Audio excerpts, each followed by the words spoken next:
Okay, welcome to the Flipping and Wholesaling Houses in New York show. I'm Michael Pinter, where I teach you how to start flipping or wholesaling houses, and if you're doing it, how to grow the business.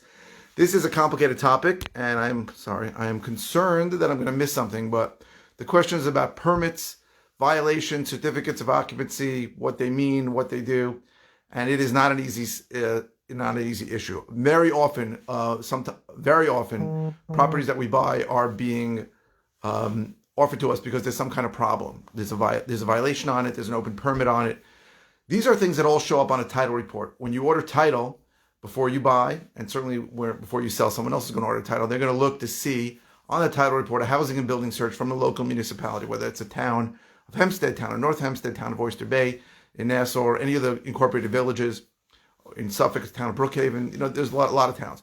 So whatever the municipality that runs that is going to give a housing and building search, and they're basically going to tell you if there are open permits or open violations. So what it doesn't tell you is, hey, if somebody built an addition on the property and nobody ever found it, they never got caught, it's not going to show up. But if there's an open violation or an open permit, that is something that you need to be concerned with.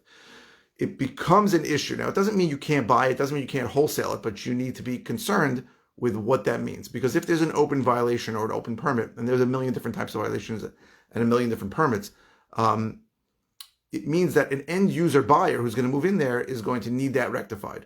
So I was in contract to sell something, and I didn't realize it had a violation on it. Something I should have known when I bought it, but I didn't. There was a fire in the property about 5 years ago, and it was all repaired.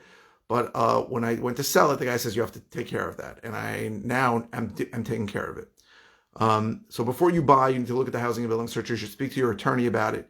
But what people don't really understand is that if there's something that's unpermitted in the property, it doesn't necessarily mean you have a problem. So I recently bought a property that had, I think, 2 bathrooms that were unpermitted.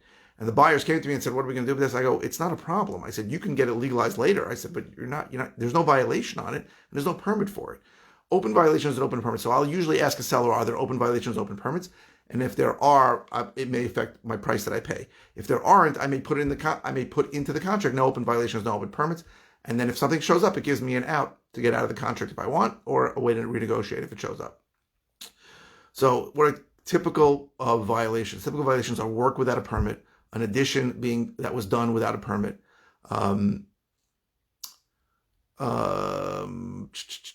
typical permits. I mean, something that somebody asked to do work. Now, even if there's an open permit and the work was never done, you have to then close the permit. That's easy. But that will typically cause a building inspector to come and check it. And there could be other things. That's the thing. You don't want a building inspector coming because they could find other things. For example, I had an issue where I needed to get a bathroom legalized. And the guy walked upstairs and found the gas line sticking out where I think there was an illegal kitchen. And he's like, you have to cap the gas line too. So when I had to get a plumber who had already worked in the basement to go upstairs and just cap that in file and amend his permit, take it off. Anytime a building inspector comes, it's always there's a potential for problems. So you need to be concerned. And you have to know your municipality too, right? In my opinion, the town of North Hempstead is by far, without a doubt, with no close second, the worst municipality that exists in the world. It could take 9 months to get a permit there. It is a disaster. I know a lot of people do what I do who will not buy in town North Hempstead. I will, but I'm very careful there because it is impossible. And you will see properties that are in contract in the town North Hempstead for 2.5 years, which makes no sense. Why would somebody be in contract for 2.5 years? And the answer is because they went to go close, and there was some kind of something that needed to be fixed with the town. They are terrible, horrific. I cannot express how bad they are. I know they had some legal problems there 4, 5, 6 years ago, and the pendulum has swung the other way. It takes forever. I had to drive out there every single day to get an answer on something. I never got the answer after I drove out there every business day for 14 days. You can't call anyone there. They're bad. There are other municipalities that are bad, but they stand alone, in my opinion, in being difficult to work with. And then there are municipalities that are really good. There are some villages that are really easy. You can talk to someone, he'll tell you exactly what to do. There are people who use common sense. I find the town of Hempstead to be okay. I think they're fair. Town of Oyster Bay, also, I think they're fair. But it's different everywhere, and you need to know it. So if there is an open issue that has to be taken care of, you need to know, listen, how long is this going to take? So there are good expediters out there you can talk to who can help you and give you an idea, at least, of how long this process is going to take to fix. But they really don't know how long it's going to take to fix, because sometimes, like I said, when a building inspector goes to fix problem X, he finds problem Y, and then everything takes longer. So these are things that show up in title. If you're buying a property, you should ask the seller if there are open permits or open violations on it, and you should take into account in your price, because you can still wholesale the property, but somebody else is going to want a discounted price to deal with that stuff, because it takes time, and time is money in this business. That's really how it works. I know I'm forgetting a lot of things.